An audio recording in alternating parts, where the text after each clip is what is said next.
1월 20일 오늘의 말씀은 느헤미야 1장입니다. 하가랴의 아들 느헤미야의 말이라.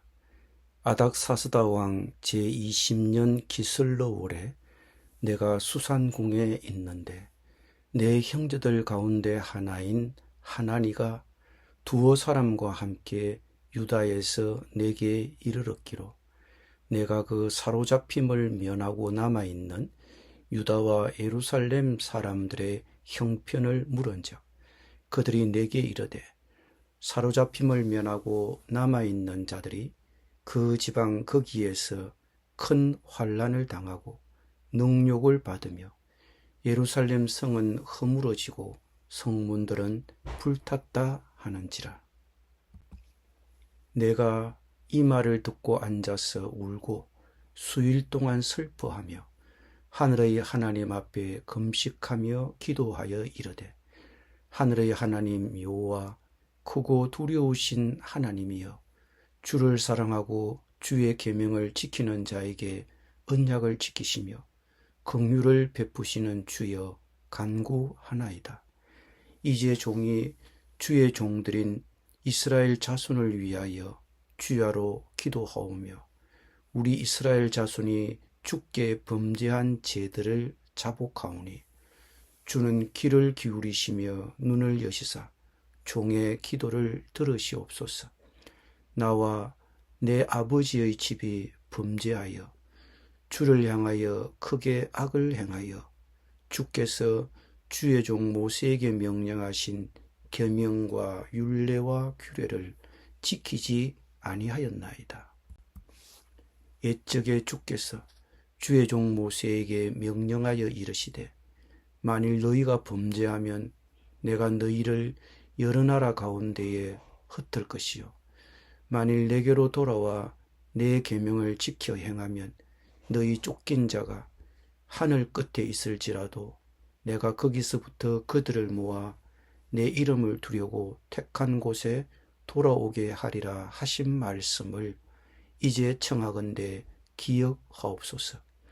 이들은 주께서 일찍이 큰 권능과 강한 손으로 구속하신 주의 종들이요 주의 백성이니이다. 주여 구하오니 귀를 기울이사 종의 기도와 주의 이름을 경외하기를 기뻐하는 종들의 기도를 들으시고 오늘 종이 형통하여 이 사람 앞에서 은혜를 입게 하옵소서 하였나니 그때에 내가 왕의 술관원이 되었느니라. 아멘.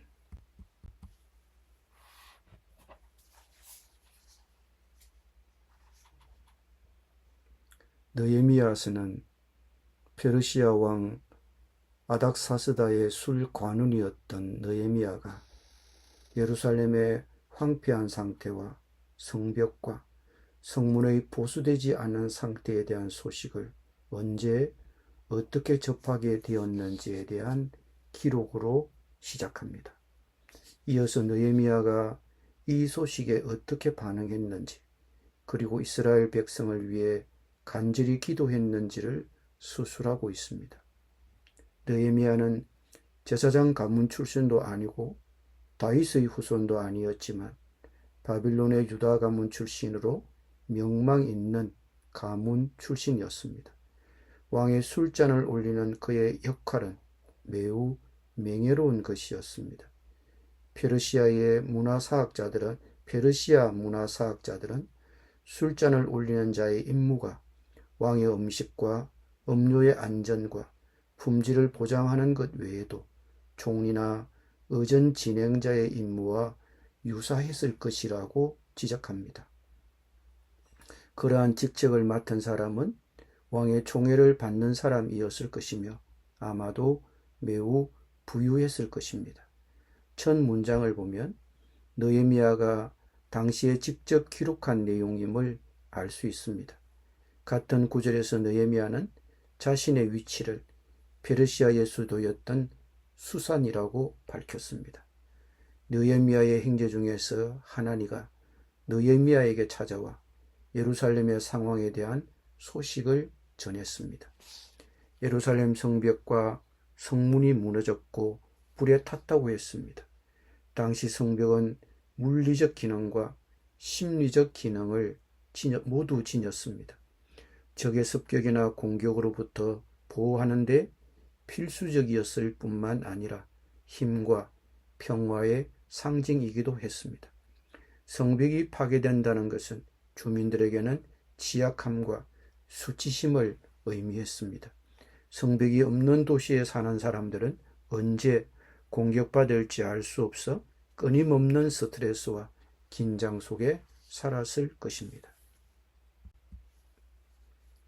예루살렘 상황에 대한 소식은 느헤미야에게 깊은 영향을 미쳤습니다. 그는 앉아서 울었고 여러 날 동안 애통해하며 금식하고 기도했습니다.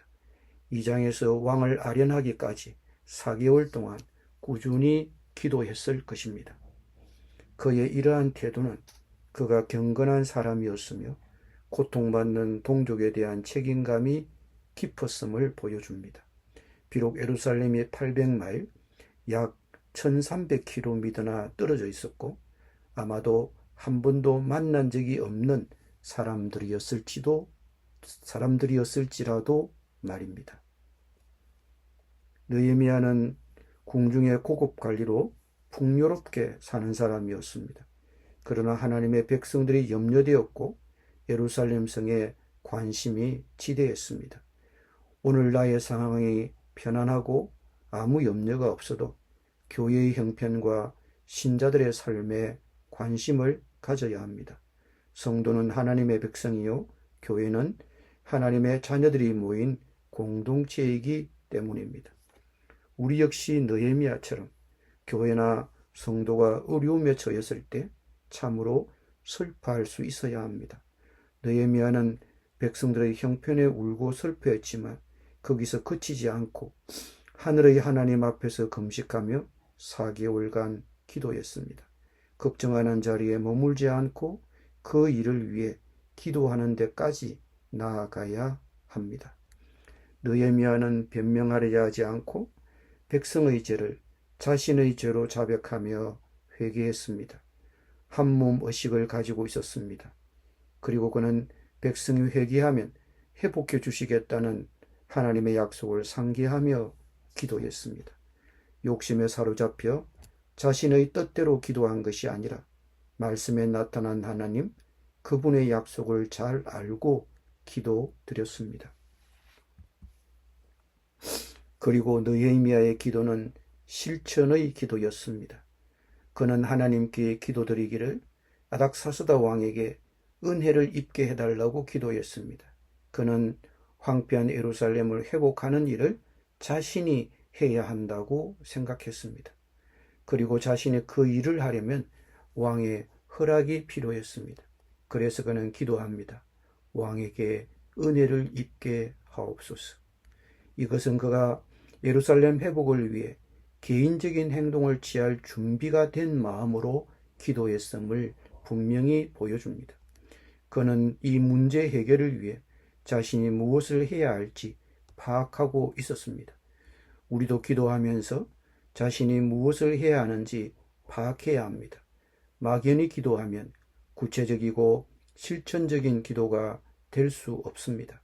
기도하면서 나 자신이 무엇을 해야 하는지를 생각해야 구체적이고 실천적인 기도가 될 수 있습니다. 성도와 교회의 어려움을 위해 기도하고 있습니까? 그 성도를 도와주십시오. 교회를 보살펴 주십시오라고 막연히 기도할 것이 아니라 나 자신이 그 기도를 이루기 위하여 무엇을 해야 하는지를 잘 살펴보고 그것을 두고 구체적으로 기도하십시오. 기도드립니다. 우리의 형편을 아시는 주님, 특별히 우리의 가족, 형제, 우리 교회 성도들이 겪는 어려운 상황을 주님께 기도드립니다. 우리가 단순히 그들의 형편에 대해 걱정만 하는 것이 아니라 내가 그들을 위해 무엇을 해야 하는지를 잘 파악하고 구체적이고 실천적인 기도가 되게 하여 주옵소서. 예수님의 이름으로 기도드립니다. 아멘.